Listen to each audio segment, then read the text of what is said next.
prazer estar aqui conversando com vocês hoje e falar de um tema que eu super amo, sou apaixonada, né? Eu acho que falar de atividade física, falar de nutrição, falar de saúde metabólica, que é o meu tema hoje, né? Atividade física e saúde metabólica é um tema que está mais do que urgente. Vamos começar a nossa aula de hoje, tem um conteúdo rico aqui para vocês, eu tenho 40 minutos para discutir um pouquinho com vocês sobre atividade física e saúde metabólica.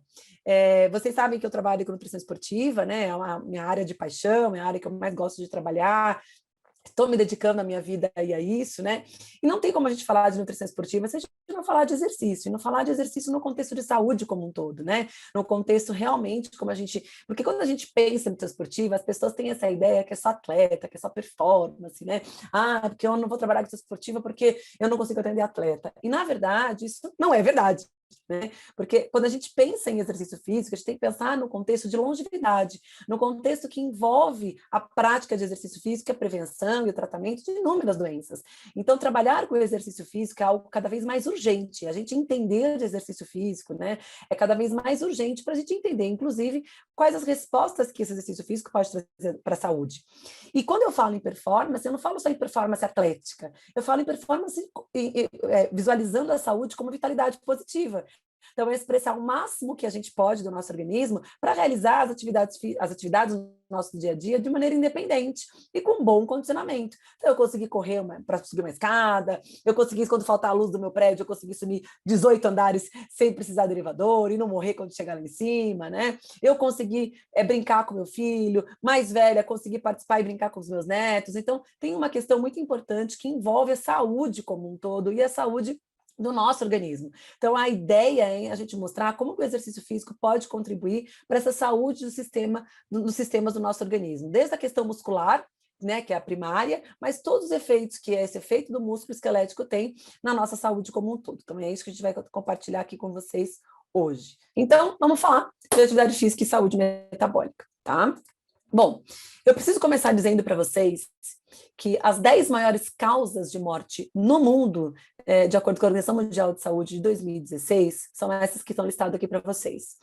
Então, a gente tem as doenças do coração, como infarto, né, ou a isquemia, a gente tem as doenças obstrutivas pulmonares, as infecções do trato respiratório inferior, as doenças pulmonares, a gente tem as doenças neurológicas, como as demências e Alzheimer, a gente tem aí os câncer, vários tipos de câncer, diabetes, lesões articulares, as doenças diarreicas e as doenças relacionadas a vírus, como, por exemplo, a tuberculose, tá? 65 milhões de pessoas, né, sendo que 54% das pessoas que morrem pelas causas, por essas 10 maiores causas, tá? Considerando, olha só, que a gente tem aqui que 23%, dando a 54%, 23%, ou seja, 15 milhões dessas pessoas morrem de problemas relacionados às doenças do coração. Então, de fato, quando a gente pensa, e o coração é um músculo cardíaco, é um músculo, né? Então, o coração é um músculo que pode ser exercitado, né? Apesar de não ser um músculo de contração voluntária, né? É um músculo que pode ser exercitado. E a melhor maneira da gente exercitar o coração é por meio do exercício físico. Quando a gente pratica atividade física, a gente tem uma exigência desse coração, né, na produção de hormônios, na regulação da frequência cardíaca, na regulação da pressão arterial, que envolve uma resposta de adaptação que nos traz saúde como um todo. Então, o músculo cardíaco é um músculo que a gente consegue treinar, né? O exercício físico consegue conferir saúde ao músculo cardíaco e prevenir, claro, doenças relacionadas às doenças do coração. Então, esse é o primeiro dado que eu queria trazer para vocês, é de que as doenças do coração são as doenças que mais matam no mundo e que essas doenças são, claro, preveníveis, né? De acordo com o nosso de vida, tá? Uma outra questão importante, a gente tem esse estudo que é um estudo de cohort, Framingham Heart Study, que destacou essa relação, então, entre obesidade e hipertensão. Então, entre os obesos, 78%, né, desses indivíduos obesos e 64% apresentavam hipertensão. Então, 78% de homens e 64% de mulheres apresentavam hipertensão. Então, a obesidade é algo que realmente tem aumentado cada vez mais no mundo e tem uma relação importante com a hipertensão. O risco de hipertensão aumenta em 20% a cada 5% de aumento do peso corporal. Ou seja, um aumento de 20 a 30% do meu peso corporal um aumento de 5% do meu peso corporal reflete um aumento entre 20 e 30% do aumento da pressão arterial. Ou seja, se eu peso 70 quilos, se eu tiver um aumento de 5%, 73,5%, aumentando 3,5 quilos, né? Se eu chegar a 73,5, eu vou ter um aumento aí no risco de desenvolver hipertensão. Por coincidência, hoje eu atendi 2 pacientes jovens, um rapaz de 30 anos e um rapaz de 43 anos, ambos com uma obesidade central muito significativa, com hipertensão, o segundo paciente de 43 tomando losartana, hidroclorotiazida, tomando glifage. Eu olhei para ele e falei, meu amigo, só. A gente pode prevenir todas as alterações de saúde que você tem, que são alterações relacionadas ao estilo de vida. Se a gente não mudar o teu estilo de vida agora e te tirar de todos esses medicamentos para ontem, né? Como que você vai envelhecer? Como que você acha que vai chegar aos 50 anos? Como é que você acha que você vai chegar aos 60 anos, né? Então, de fato, o excesso de peso, especialmente a gordura central, ela tem um impacto muito importante na saúde das pessoas, especialmente relacionado à hipertensão e diabetes. Esse é um outro dado um pouco mais recente, de 2017, que eu fiz questão de trazer para vocês, que fala do risco de morte em relação aos tipos de... Quais são os fatores de risco de morte, né? Em relação à população mundial. Vejam que os 10 primeiros, eu fiz questão de apontar isso para vocês, os 10 primeiros estão relacionados a vários fatores que a gente está falando. A hipertensão é o primeiro dele, né? O segundo é fumo, mas vejam o terceiro item, alto consumo de açúcar. Olha, depois a gente tem a poluição do ar, obesidade, depois a poluição ambiental. Olha esse outro item que eu sinalizei aqui para vocês. Dieta rica em sódio. Depois, dieta pobre em grãos integrais. Álcool e depois dieta pobre em frutas. Vejam que dos 10 primeiros itens, fatores que aumentam o nosso risco de morte, 4 são. 4 fatores estão relacionados ao estilo de vida relacionado à questão nutricional. Então, as pessoas, de fato, não percebem o quanto isso, um fator cumulativo, aumenta o risco de morte ao longo dos anos, né? E olha, vejam que a hipertensão é o primeiro fator, e a hipertensão está relacionado a estilo de vida, estresse, má alimentação, sedentarismo, né? Então, tudo isso, esse estilo de vida, e olha, eu ainda não citei abaixo de consumo baixo em frutas, a gente tem lá o consumo pobre em oleaginosas, né? Sementes oleaginosas. Então, eu poderia listar aqui 5, dos 11 primeiros, 5 são dos fatores de risco que são nutricionais. Então, isso mostra o quanto a nutrição realmente tem um papel muito importante nessa longevidade com mais saúde, né? Porque a única certeza que a gente tem nessa vida é que a gente vai envelhecer, mas nessa longevidade com saúde e também na redução do risco de mortes por essas alterações relacionadas ao estilo de vida. Esse estudo também traz alguns dados do Brasil, de 2017. Se a gente olhar, o principal fator de risco também é a hipertensão, né? Então, dos 10 primeiros a gente tem a hipertensão, depois o fumo, a obesidade. Olha lá, em quarto lugar, alto consumo de açúcar, depois a gente tem o álcool, a poluição do ar, depois, olha lá, dieta pobre em grãos também, depois a poluição ambiental, dieta rica em sódio, dieta pobre em em oleaginosas e sementes. Depois ainda, olha lá, eu poderia citar mais abaixo, a dieta pobre em vegetais. Então, de novo, 4, 5 itens relacionados ao aspecto nutricional. Então, é para ontem, é mais do que urgente a personalização da nutrição. A personalização, o cuidado, a interação do exercício físico com a nutrição como um dos principais fatores responsáveis por reduzir o nosso risco de morte por doenças metabólicas, né? Eu falo que eu quero morrer de velhinha, eu quero morrer quando chegar a minha hora, bem velhinha lá, com saúde, chegar a minha hora, mas eu não quero morrer de coração, eu não quero morrer porque eu tenho pressão alta, porque eu tenho diabetes, porque eu tenho obesidade, porque eu sou sedentária, né? Porque esses são fatores modificáveis, porque são fatores de estilo de vida. Então, isso está nas nossas mãos, é possível a gente mudar o estilo de vida para a gente conseguir viver bem. E mais do que viver bem, envelhecer bem. Conseguir envelhecer com autonomia, com saúde, sem a dependência de medicamentos, né? Tendo uma boa nutrição, ativo. Então, isso é o mais importante, com independência física, cognitiva, né, com uma boa função cognitiva. Isso é o mais importante quando a gente pensa nesse processo de envelhecimento. E vejam, está nas nossas mãos, porque os principais fatores são fatores relacionados ao estilo de vida, que são fatores modificáveis, tá? Bom, então se a gente olhar nesse contexto, a gente tem aqui então o centro, né, da síndrome metabólica. Então a gente está mostrando para vocês que a síndrome metabólica é um importante fator de risco para o risco de morte, né? Que está relacionado ali com doenças vasculares, resistência à insulina, dislipidemia e hipertensão, e tudo isso junto está relacionado principalmente a esse acúmulo de cisto adiposo abdominal, tanto subcutâneo quanto visceral. Mas vejam que existem inúmeras outras alterações aqui ao redor que estão envolvidas com essa síndrome metabólica. Então, a síndrome metabólica não é mais só, né, a gente olhar para as doenças do coração, as alterações relacionadas ao metabolismo da insulina, do colesterol e o aumento da frequência e a hipertensão, o aumento da pressão arterial, né? Existem outros fatores, vejam só, artrite, câncer, disfunções renais, esteatose hepática, distúrbios mentais, gota, infecções, disfunções respiratórias, tudo isso está relacionado a esse conjunto que a gente chama de síndrome metabólica. Esse rapaz que eu falei para vocês hoje, 30 anos, já usa o CPAP, porque tem apneia do sono, né? Então já usa uma ventilação para poder conseguir dormir com 30 anos de idade, né? Minha vontade de sair gritando e falar, meu filho, vamos lá, acorda, vamos para a vida, né? Vamos lá, vamos tentar se mexer, tentar se organizar para conseguir trazer longevidade, muito jovem para estar nesse estado de saúde, né? Então a gente pode trabalhar de uma forma muito positiva quando a gente pensa nesse binômio exercício e nutrição, tá? Um outro dado importante, olha só, é que quanto maior o IMC, e aí, claro, existe um paradoxo em relação ao IMC, né? Nem todo mundo que tem IMC acima de 40 ou acima de 30 são pessoas obesas, mas pensando num contexto populacional, pensando num contexto de obesidade, veja que um indivíduo com IMC de 30 a 35, especialmente nessa gordura abdominal, ele tem uma redução na expectativa de vida de 2 a 4 anos.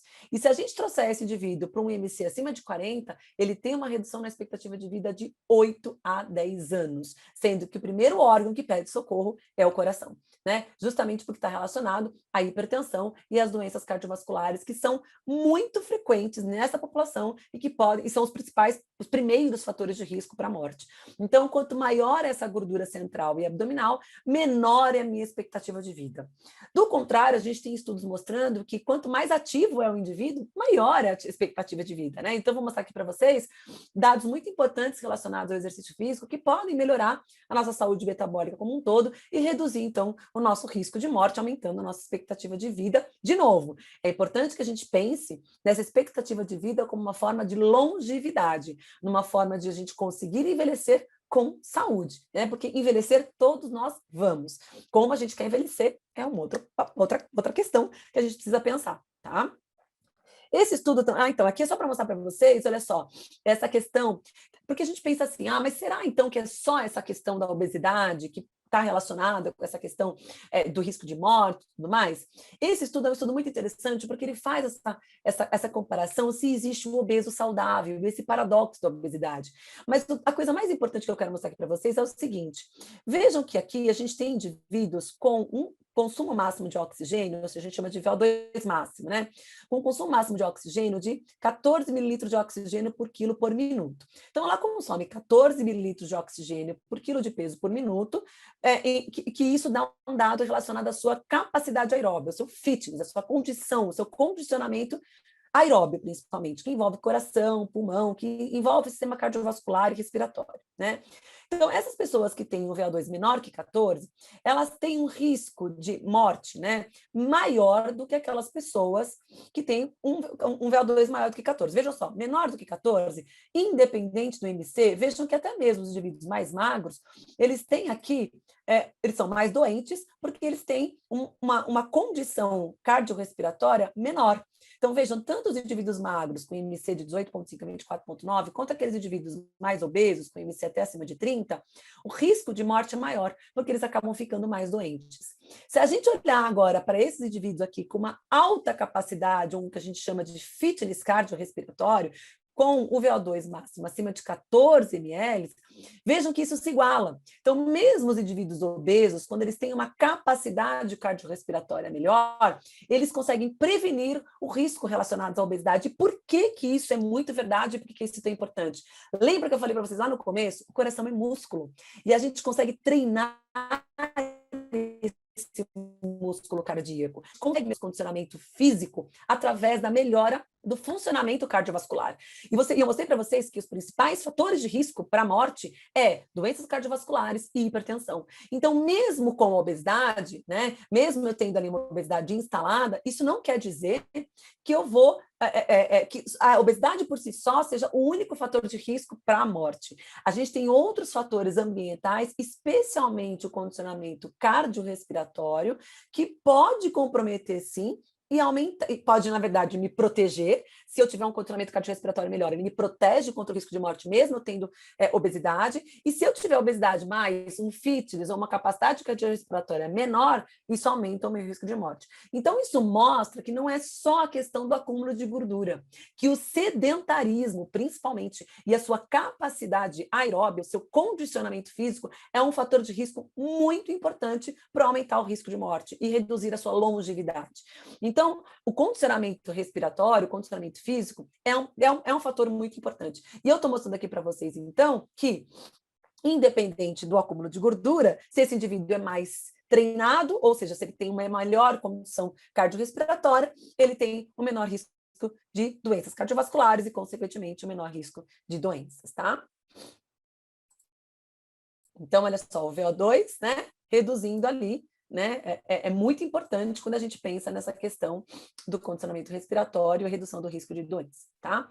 Então, veja só, o comportamento sedentário, né, que está associado ao envelhecimento, às doenças crônicas, a indivíduos que fazem diálise, né, ou até mesmo a própria obesidade, como a gente está colocando, isso aumenta o risco de diabetes, de hipertensão, de depressão, de disfunção endotelial, de resistência à insulina. Isso aumenta, isso reduz, na verdade, a nossa capacidade cardiorrespiratória, como eu mostrei aqui para vocês no slide anterior, piora o meu condicionamento físico, piora a capacidade de agregar massa muscular, porque gera o que a gente chama de sarcopenia, que é a perda de massa muscular, que vem junto com o processo de envelhecimento.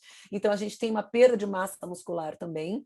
E, consequentemente, isso vai reduzir a minha performance física, né? A minha autoestima, piora essa questão da minha capacidade de autonomia, né? De desabilidade, de autonomia, aumenta o meu risco de mortalidade, principalmente porque aumenta a inflamação e o estresse oxidativo. Mas o que é mais lindo da gente ver nesse slide é que, olha só, quando a gente pensa em exercício físico, seja um exercício aeróbio, né? Uma bicicleta, uma caminhada, uma corrida, ou ainda um exercício que tem uma característica mais de treinamento resistido, de força, eles têm um impacto muito importante, vejam as setinhas roxas, né?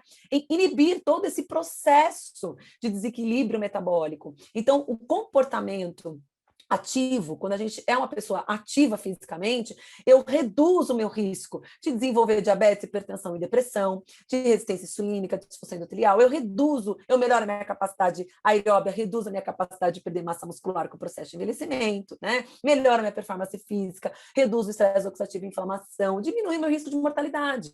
Então, quando sou uma pessoa ativa, eu consigo melhorar toda a minha saúde metabólica de uma maneira que eu não só envelheço com saudade, mas são uns aninhos aí a mais, né? Então, sei lá, se de repente eu poderia viver até os 80 anos, posso viver até os 85, 90, 95 anos, se eu tiver um comportamento mais ativo, menos sedentário, né? E, claro, em equilíbrio com todos os outros aspectos ambientais que a gente já conhece.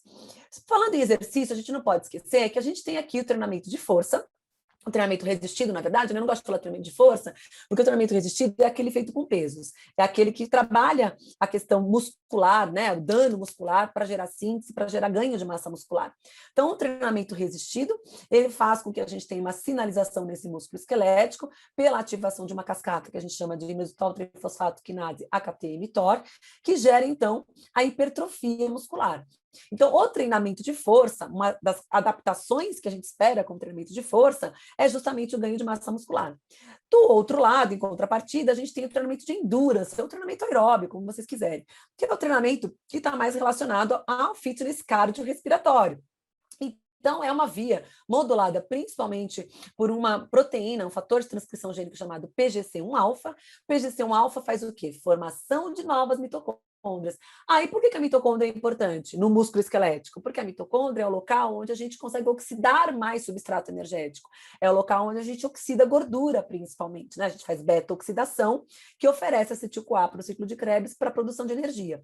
Então, o metabolismo aeróbio, ele é dependente da ação das mitocôndrias no músculo esquelético, né? E aqui a gente está falando só de músculo, né? Sem pensar em todos os outros respostas de adaptação que tanto o treinamento de resistido quanto o treinamento de endurance trazem para a nossa saúde, que eu vou falar um pouquinho mais para frente.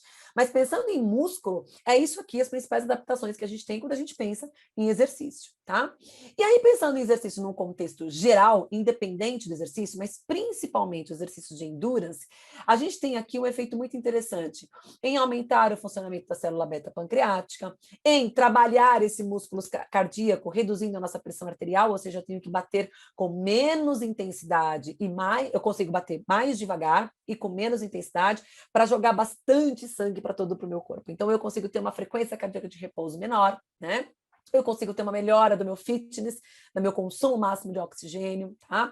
Eu consigo melhorar a minha sensibilidade à insulina, a captação de glicose pelo tecido adiposo, consigo mobilizar mais a gordura que está armazenada no tecido adiposo, consequentemente eu reduzo essa gordura do tecido adiposo, uso mais essa gordura, né, localizada, do subcutânea principalmente.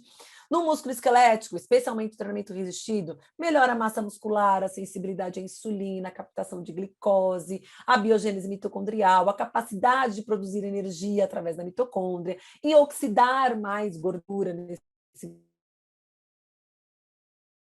músculo. Diminuir o conteúdo de gordura que pode gerar uma toxicidade muscular, né? A gente tem observado os estudos mais atuais, eles mostram que indivíduos obesos, com sobrepeso, ou até mesmo sedentários, eles acumulam muita gordura em nível muscular. A gente consegue ver isso na clínica através de um exame que a gente faz de ultrassom. Então, a gente consegue ver o acúmulo de gordura dentro desse músculo. O que acontece? A pessoa, como ela é sedentária, ela não consegue mobilizar essa gordura intramuscular como fonte de energia, e nem a gordura periférica, né? A circulante, e nem o tecido adiposo. Quem vai conseguir mobilizar essa gordura é a atividade física. Quando a gente começa a fazer exercício, começa a fazer contração desse músculo esquelético, eu consigo mobilizar primeiro essa gordura dentro do músculo e depois a gordura circulante, a do tecido adiposo. Mas a gordura intramuscular gera um fenômeno que a gente chama de disfunção mitocondrial, ou seja, a mitocôndria perde a sua capacidade em produzir energia de forma eficiente. E é o nosso maior reservatório de produção de energia é na mitocôndria. Então, uma disfunção mitocondrial causada por um acúmulo maior de gordura no músculo esquelético tem um prejuízo muito importante no processo de emagrecimento, né? E é por isso que a gente fala que, por exemplo, tratar a resistência insulínica é muito importante, porque se o indivíduo tem uma insulina muito alta, ele acumula mais gordura no músculo, no fígado, no tecido adiposo, né, nas artérias, e isso faz com que ele entre num ciclo que a gente muitas vezes não consegue tirar. Então, eu preciso modular a resistência insulínica, preciso trazer um funcionamento melhor para essa célula beta-pancreática, nessa produção de insulina, regular isso para que esses acúmulos de gordura não aconteçam nessas regiões ectópicas, que a gente chama, né? Acúmulo ectópico de gordura. Veja que o exercício melhora a fluidez do sangue, a vasodilatação, né? O exercício estimula no endotélio a produção de óxido nítrico. O óxido nítrico é um importante fator vasodilatador, que vai permitir a oferta de nutrientes para o músculo esquelético, principalmente, vai oferecer a minha capacidade de oferecer oxigênio para o músculo esquelético e para o transporte desse oxigênio pela hemoglobina na circulação, ele fica melhorado com o exercício físico. Melhora a permeabilidade muscular, o transporte de ácidos graxos para o músculo esquelético para ele poder utilizar. E no fígado, o exercício tem um impacto muito importante. Melhora a sensibilidade à insulina, aumenta a gluconeogênese, a captação de glicose, a oxidação de gordura, diminui a esteatose hepática, muito comum. Os 2 pacientes que eu atendi hoje com esteatose hepática, né? A síntese de novo lipogênese, reduz o clearance de insulina. Então, vejam que o exercício físico tem, e aqui, olha, é bem importante a gente dizer que é adaptação crônica. Então, não é uma sessão de exercício físico que faz isso, é a somatória de sessões de treinamento que vão fazendo com que o nosso organismo vá respondendo de forma diferente, vai se adaptando de forma diferente. Meu coração vai ficando mais forte, minha insulina vai ficando mais regulada, o meu fígado começa a produzir melhor as proteínas inflamatórias, começa a reduzir o acúmulo de gordura e mobilizar mais essa gordura para produzir energia, as minhas artérias começam a fluir melhor, porque eu tenho mais óxido nítrico, então eu consigo oferecer energia melhor, oxigênio melhor para os tecidos, o músculo esquelético está mais ativo, muito mais funcional, funcional, está conseguindo produzir energia de forma eficiente, a minha gordura não está conseguindo, não está ficando armazenada na pista de pouso, porque não dá tempo, a gordura é rapidamente utilizada como fonte de energia. Então, o exercício vai trabalhando em todo esse contexto que a gente chamou lá no início de síndrome metabólica. Então, o principal, e eu tive essa conversa muito séria com esses 2 pacientes hoje, olha, a gente pode, claro, mudar todos os hábitos alimentares, isso vai ser importante, mas se vocês não conseguirem se engajar em algum tipo de exercício físico, que seja prazeroso para vocês, mas que traga algum resultado metabólico, vai ser difícil. Porque só a nutrição não vai conseguir fazer esse papel de modular toda essa questão relacionado principalmente ao fitness cardiorrespiratório, que é o principal fator de risco de mortalidade, que é botar esse coração para treinar, que é botar esse músculo cardíaco para treinar, né? Então, esse é um papel muito importante aí do exercício físico, né? Bom, olha quanta coisa boa que a gente consegue com o exercício, né? Então, eu fiz as setinhas todas bonitinhas e não coloquei elas aqui para vocês. Bom, enfim, então a gente falou de todos esses fatores. E aí, quando eu consigo, então, trabalhar com exercício nesses órgãos periféricos, eu consigo, de um modo geral, no meu corpo, melhorar a minha capacidade aeróbica, o meu fitness, meu condicionamento físico, a minha sensibilidade à insulina, consigo controlar a glicemia, não preciso usar glifagem, medicamento para controlar a glicemia, o exercício controla, né? Melhorar a minha capacidade oxidativa, a mobilização de gordura, e isso tem um impacto muito importante na saúde. Reduz o meu risco de diabetes tipo 2, de esteatose hepática e reduz a minha mortalidade. Então, isso está mais do que comprovado. Esse é um artigo de 2020, acabou de sair, né? Está mais do que comprovado que a gente tem sim um impacto. E, na verdade, isso aqui está mais do que comprovado há anos, né? Que o exercício físico é um fator ambiental extremamente importante para a saúde metabólica. E o que é mais legal e que os estudos mais recentes trazem em relação a isso é que quando a gente exercita o músculo esquelético, a gente produz, eu amo esse nome, né? A gente produz no músculo esquelético substâncias chamadas de exercinas. Olha que nome mais lindo! Essas exercinas são substâncias que o músculo esquelético produz em contração. Então, quando eu estou no exercício e que eu aumento a contração muscular, eu permito a produção, por exemplo, de interleucina 6. A interleucina 6 é uma citocina pró-inflamatória quando produzida pelo tecido adiposo. Mas quando ela é produzida pelo músculo esquelético, ela tem um efeito anti-inflamatório. Ela mobiliza mais gordura, ela permite a redução da inflamação, né? Ela vai prevenir a atrofia muscular. Então, ela vai ter um efeito muito importante ali em equilibrar o metabolismo. Na verdade, o equilíbrio entre a inflamação e a inflamação induzida pelo exercício, né? E essa anti-inflamação da interleucina 6 no músculo esquelético. Uma outra exercina muito importante é a irisina, também produzindo músculo esquelético em exercício. A irisina regula o metabolismo da insulina, melhora a massa muscular, estimula a hipertrofia muscular e ajuda na mobilização de gordura. E uma outra exercina que eu amo demais, produzida no músculo esquelético, é a BDNF. O BDNF é uma neurotrofina que tem ação principalmente nos neurônios em melhorar a nossa memória e a performance cognitiva. Vejam, conexão músculo-cérebro. Na verdade, a gente tem uma conexão muito maior do que essa, né? Está tudo interconectado, mas a gente tem uma conexão intestino, músculo, músculo, cérebro. Então, olha só, o BDNF tem uma ação não só no sistema nervoso central, mas tem uma ação local no músculo esquelético, aumentando a oxidação de gordura e a regeneração muscular. Então, quando a gente treina, eu não estou só gerando essas adaptações crônicas metabólicas que eu coloquei aqui para vocês, né? Melhora da insulina, hipertensão, a gente está produzindo substâncias. Hoje a gente já sabe que o músculo esquelético é um órgão endócrino. Ele produz essas exercinas que vão ter um efeito tanto no próprio músculo esquelético, mas tem um efeito periférico muito importante em todo esse processo de reequilíbrio da nossa saúde metabólica. Então, o exercício físico tem um papel muito importante. Sem contar ainda, olha só, da mionectina e da FGF21, que vão fazer o quê? Biogênese mitocondrial nesse músculo esquelético, diminuindo a autofagia e ainda o FGF21 potencializando o ganho de massa muscular. Então, ainda a gente tem outras exercinas que vão atuar como disparadores para a produção de novas mitocôndrias. Então, a gente sabe que não é só o PGC1-alfa. O PGC1-alfa é fator de transcrição gênica, mas talvez ele sofra ação da mionectina, da FGV21, como estímulo para a produção de novas mitocôndrias. A gente tem um fator muito importante, que são as sirtuínas, que são estimuladores de PGC1-alfa. Mas olha quantas substâncias esse músculo esquelético produz e faz com que a gente tenha um impacto muito importante na nossa saúde como um todo. Então, sempre que vocês pensarem em exercício, não pense só na questão estética, né? Eu preciso emagrecer, preciso ganhar massa muscular. Não, pensa no quanto na contração, quando você está contraindo esse músculo, o quanto de substâncias boas você está produzindo, que vai ter um impacto na tua saúde metabólica como um todo, tá? Bom, a perda de peso, claro, é um fator importante para reduzir o nosso fator de risco para a saúde, né? Então, quando a gente olha aqui, por exemplo, o ganho de peso relacionado, por exemplo, aos níveis de triglicerídeo, quando os indivíduos perdem peso, opa, só voltar aqui um pouquinho, quando os indivíduos perdem peso, né, uma perda de até 15% do peso corporal total, tem uma redução bem significativa dos níveis de triglicerídeo. Então, perder peso, né, especialmente gordura corporal, através dessa adaptação do exercício físico, causa uma redução importante nos níveis de triglicerídeo, causa uma redução muito importante nos níveis de hemoglobina glicada. Esse rapaz de hoje, 30 anos, hemoglobina glicada de 6%, né? Um pré-diabetes já. E olha só, eu estou falando uma redução de 15% do peso total, né? Especialmente de gordura corporal. Uma redução da hemoglobina glicada. A gente tem uma redução importante da pressão arterial, que é um fator de risco muito importante para a mortalidade, como a gente já viu, né? Então a gente tem, olha só, um aumento de HDL e uma redução de LDL muito importante. Olha só, o HDL aumenta, o LDL diminui, com perda de peso já com 5%. Então, com uma perda de 5 a 10% do peso corporal, a gente tem impactos bem importantes já nessas duas lipoproteínas, tá? E aí, se a gente olhar, por exemplo, para o uso de medicamentos, a gente olha que o medicamento não traz esse efeito que a perda de peso associado ao exercício físico traz. Então, o que a gente faz com os nossos pacientes? Hoje é a minha meta com os pacientes de hoje, né? Foi muito engraçado, porque eu tenho 2 pacientes exatamente aquilo que eu ia falar hoje.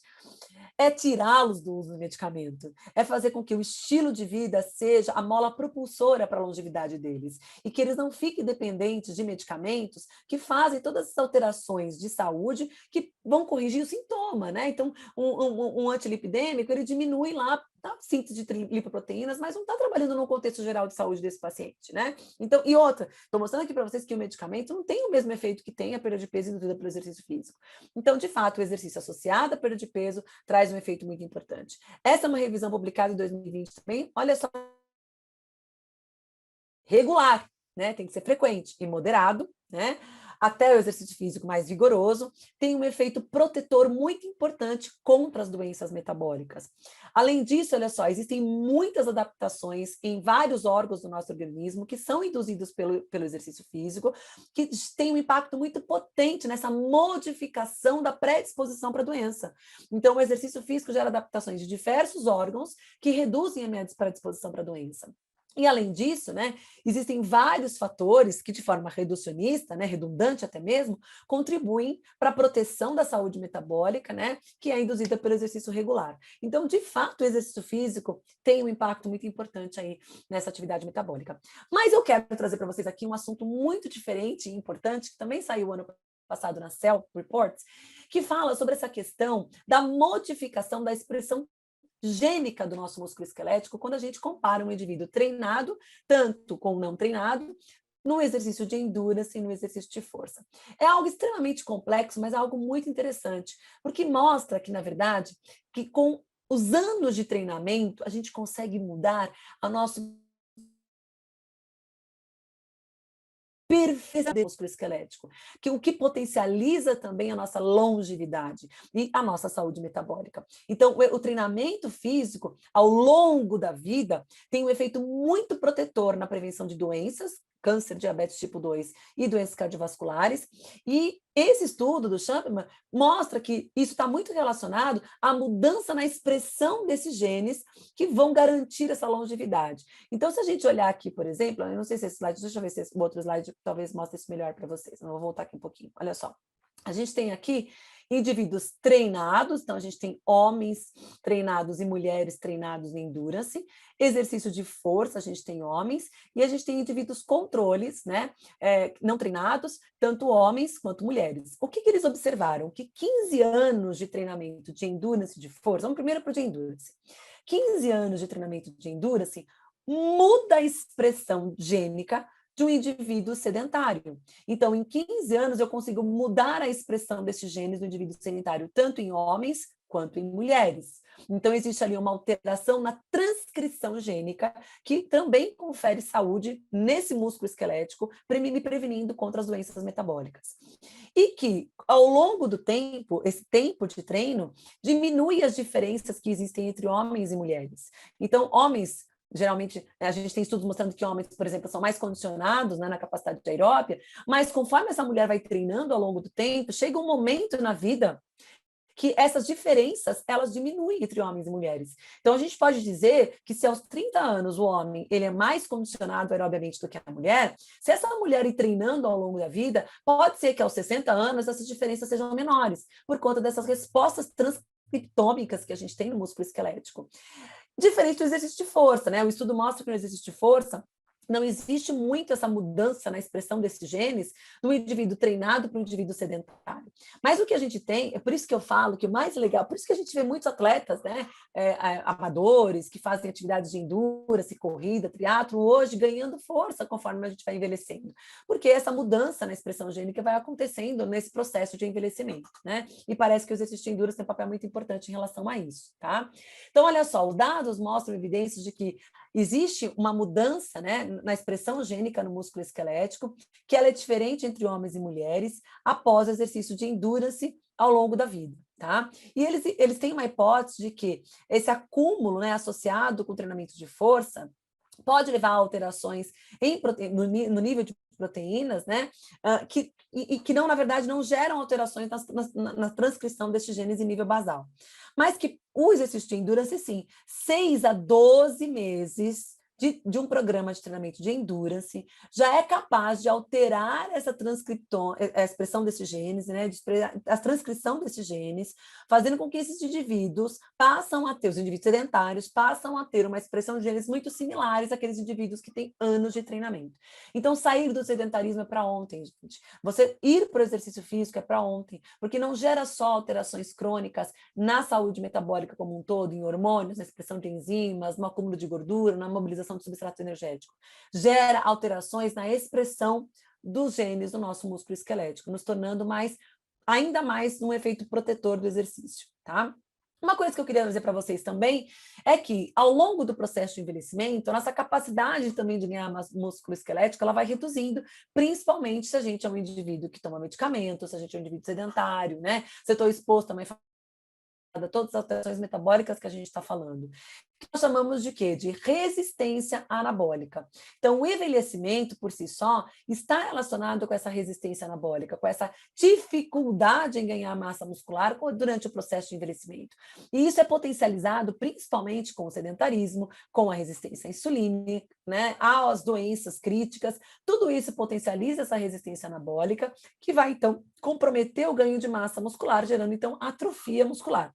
Mas o que é muito importante dizer para vocês é que existe uma conexão do intestino com essa resistência anabólica. Então, a inflamação de baixo grau gerada no intestino, que pode ser também que está relacionado com diabetes, com alteração da hemoglobina glicada, né, com a resistência insulínica, com a alteração do metabolismo do GF1, gera lá no intestino toda uma alteração na expressão dessas proteínas intracelulares, né, gera no músculo esquelético, né, uma alteração na expressão dessas proteínas musculares, que gera, então, um processo inflamatório muscular, levando à ativação da atrogina e dos fatores de atrofia muscular, né, da expressão dos genes de Murphy, principalmente, aumentando a proteólise proteossomal, gerando, então, uma atrofia muscular, que nós chamamos, então, de resistência anabólica. Então, a inflamação intestinal, no que diz respeito a uma alteração de permeabilidade, a uma desbiose, a uma alteração na produção de ácido graxo de cadeia curta, potencializa uma inflamação crônica, que lá no músculo esquelético, essa inflamação crônica potencializa a produção de proteínas de atrofia muscular, reduzindo a síntese proteica e, consequentemente, gerando uma dificuldade em ganhar músculos. Então, a inflamação gerada no intestino através da desbiose e da redução da produção de ácido graxo de cadeia curta compromete a minha função muscular. Então, olha só, esse estudo já mostra que as mudanças microbianas no intestino envelhecido reduzem a integridade das tight junctions, né? Então, lá, as vilosidades intestinais, então, olha só, a desbiose e o aumento da permeabilidade intestinal, diminui, então, a diversidade de bactérias, a produção de ácido graxo de cadeia curta, gera um processo inflamatório e uma alteração das tight junctions, que aumenta a permeabilidade intestinal, permitindo a passagem de subprodutos microbianos, especialmente os lipopolissacarídeos, que são fragmentos de bactérias gram-negativas, que vão para o sangue, né? E lá no sangue eles vão exercer no músculo esquelético um efeito pró-inflamatório, porque vão se ligar os receptores TLR4 no músculo esquelético e potencializar a produção de citocinas pró-inflamatórias, gerando a hipótese, então, de que essa inflamação no músculo esquelético pode alterar tanto o tamanho quanto a composição dessas fibras musculares, reduzindo a funcionalidade desse músculo esquelético, que vai levar, então, a várias alterações, né, prejuízos nas características metabólicas e contráteis do músculo esquelético, reduzindo a capacidade funcional e comprometendo a independência funcional e a qualidade de idosos. Então, cuidar do intestino nesse processo de envelhecimento também é muito importante. Então, a prática de exercício físico, cuidar do intestino para impedir com que essa resistência anabólica cause aí uma atrofia muscular e prejuízo na funcionalidade muscular ao longo do processo de envelhecimento é extremamente importante também. Então, olha só, a disbiose, né, causada pelo intestino reduz lá a digestão de macronutrientes, a oferta de, principalmente, vitaminas do complexo B, a redução da transformação de ácidos metabólicos secundários a partir de compostos fenólicos, né, de flavonoides, a redução na síntese de ácido graxo de cadeia curta, a alteração da permeabilidade e a alteração na regulação destes genes que estão hospedados nesse intestino, geram, então, o que nós chamamos de resistência anabólica, redução de síntese proteica, redução da funcionalidade muscular, perda de massa muscular, então, sarcopenia. Né? Então, vejam que está tudo interligado. A resistência insulínica, a má nutrição, a redução da função imunológica, tudo isso compromete a função muscular. Então, músculo esquelético importa? Sim. Reduz a severidade de doenças neurológicas, gera uma resposta melhor para tratamento de câncer, melhora o tempo de uso de ventilação mecânica em unidade de terapia intensiva, melhora os parâmetros relacionados às doenças obstrutivas pulmonares, reduz o risco de complicações pós-cirurgia, aumenta a sobrevivência em pacientes com trauma. Então, de fato, a gente ter músculos, mas não é ter músculo só, né, e ter hipertrofia, é ter músculo funcionante, é ter músculo funcional. Esse músculo que funciona, ele traz um papel muito importante na prevenção dessas doenças. E como que a gente faz esse músculo funcionar? Através do exercício, né? E cuidando desse intestino para que a gente não gere um processo inflamatório muscular que possa levar à resistência anabólica. Uma outra coisa muito importante também é o impacto do exercício na função cerebral. Então, hoje a gente já sabe que tanto o exercício de força quanto o exercício de endurance tem um impacto muito importante fazendo o que a gente chama de plasticidade cerebral. Então, olha só, quando a gente treina, a gente melhora o ambiente cerebral. Então, o exercício tem um efeito antioxidante, anti-inflamatório, melhora a vascularização geral, a biogênese mitocondrial, potencializa a angiogênese e a atividade dos astrócitos no cérebro, gera um manejo de estresse, produção de neurotransmissores, especialmente dopamina, endorfinas, né? E gera esse benefício na plasticidade cerebral. O que é essa plasticidade? É essa capacidade do meu cérebro em lidar com todo esse funcionamento metabólico. Então, eu tenho uma melhor comunicação entre os neurônios, então eu tenho uma melhor sinapse, eu tenho uma formação de novos neurônios, que nós chamamos de neurogênese, uma melhor diferenciação celular, um aumento de GF1 e BDNF, que são neurotrofinas, que têm um impacto importante no funcionamento desses neurônios, que estão envolvidos com consolidação da memória e performance cognitiva. Então, o exercício físico traz uma função cerebral muito importante, traz essa plasticidade que melhora a performance cognitiva, a memória, gera essa modulação do estresse, então gera o que nós chamamos de neuroplasticidade, formação de novos neurônios no hipocampo, potencializa as sinapses e a sobrevivência celular. Então, o exercício físico melhora a nossa capacidade cognitiva, reduz a nossa chance de desenvolver doenças neurológicas no processo de envelhecimento. Então, eu não vou ficar esquecida quando tiver 80 anos, né? Porque eu faço exercício. Aos 80 anos, a minha capacidade cognitiva vai estar muito boa. Então, isso é muito importante nesse processo de envelhecimento. Então, vejam que o exercício potencializa não só a produção de BDNF no músculo esquelético, como eu mostrei para vocês, mas potencializa também lá no sistema nervoso central, melhorando o centro da memória. Né? O IGF-1, produzido também por indução do exercício, especialmente o exercício resistido, melhora a vascularidade cerebral, melhora o funcionamento metabólico, o funcionamento endócrino, como a gente já viu, e isso gera um impacto também no cérebro, melhorando o centro da memória. Então, as pessoas falam, me dá um remedinho para a memória, vai fazer exercício, porque você produz um monte de neurotrofina que melhora e consolida a memória, especialmente o exercício resistido, o exercício de força, tem um impacto muito importante na consolidação da memória, tá? Então, ali, indivíduos com Alzheimer, eles têm menos BDNF, extremo, né?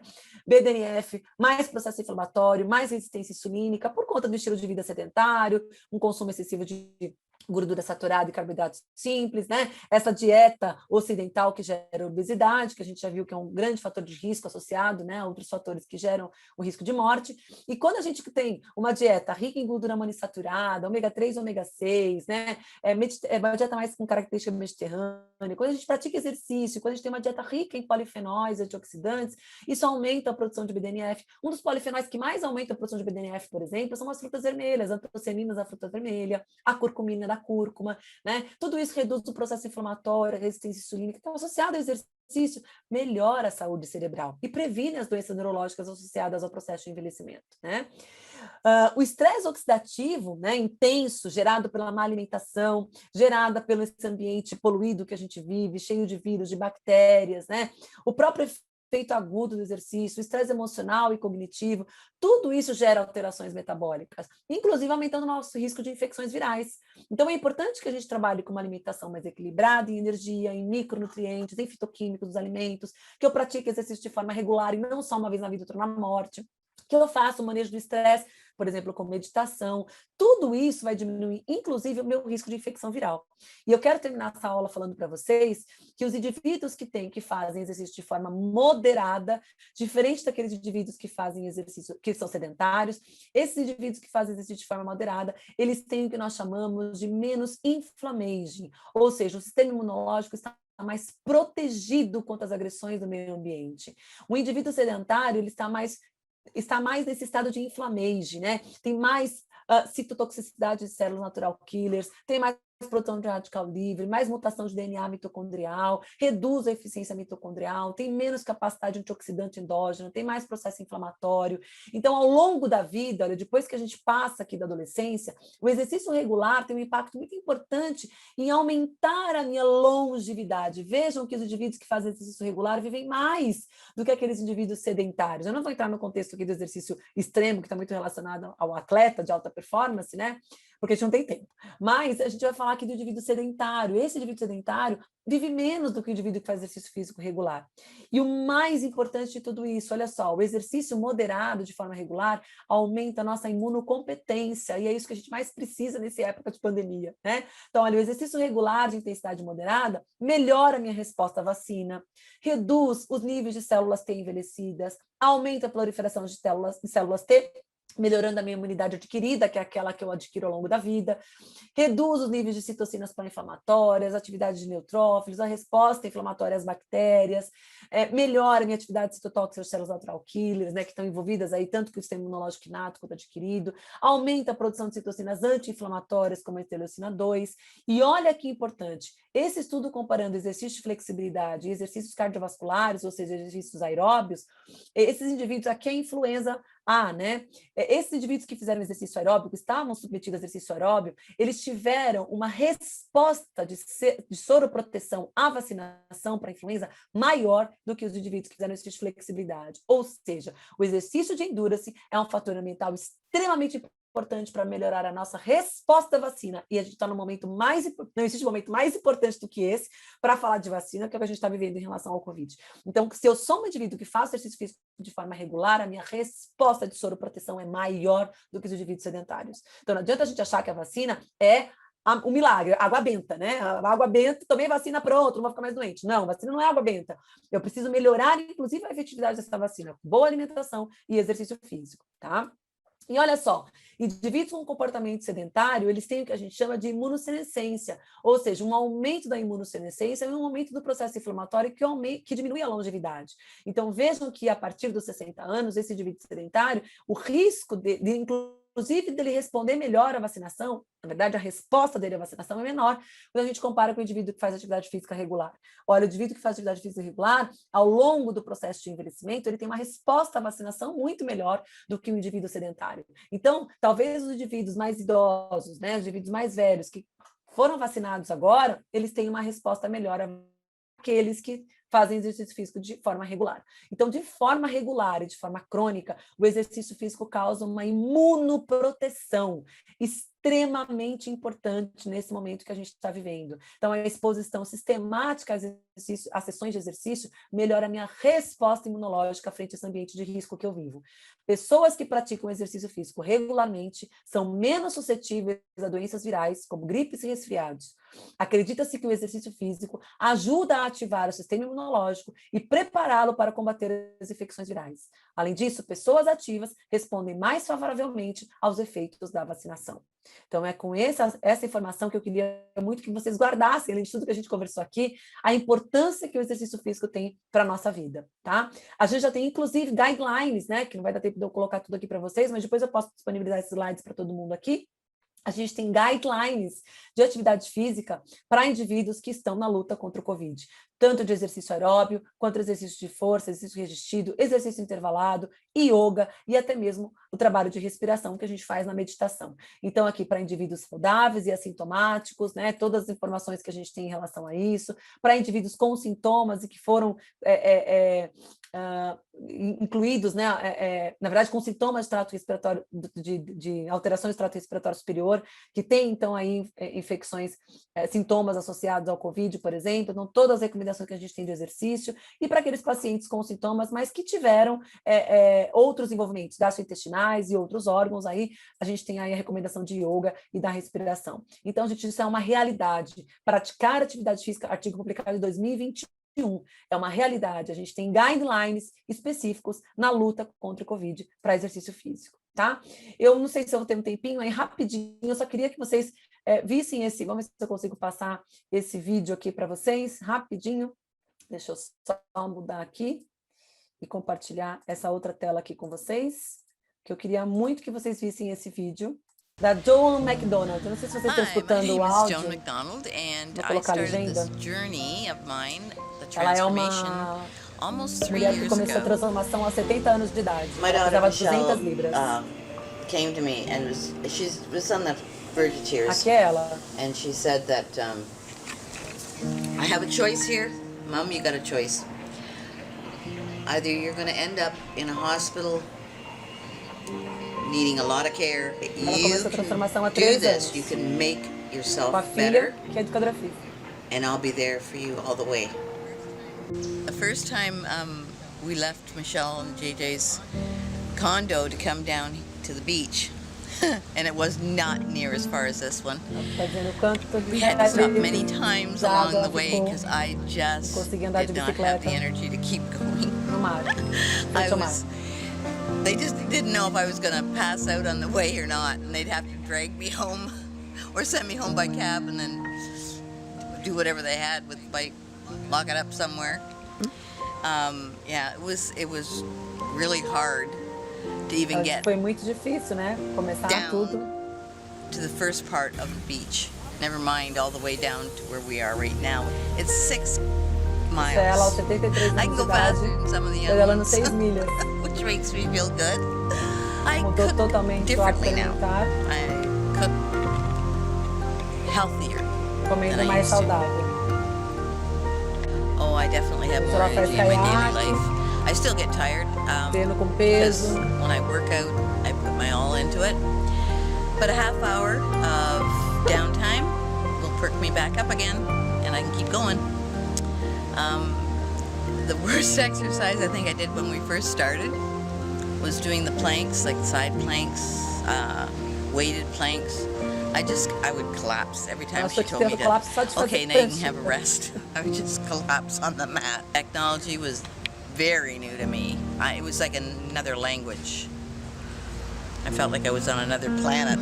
Never mind. The big thing is having support. I had to have that support, and the YHH group was truly my support. They helped me along when I felt bad about myself. We wanted to make a difference to ourselves, and we weren't sure if we were doing it, but when you saw the pictures, you could see that we had done what we were supposed to do. Thanks for stopping by, and I hope you got a little bit of encouragement from what I've told you. It's not an easy journey, but it's well worth it.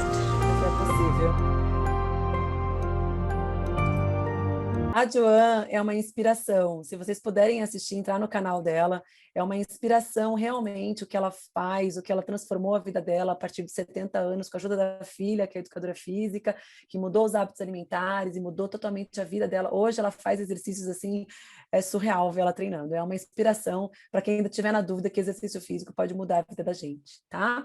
Queria agradecer vocês, né? Eu queria dizer que quando a gente para de aprender, a gente começa a morrer. E assim, quando a gente tem sempre uma oportunidade na vida de começar algo novo e diferente, né?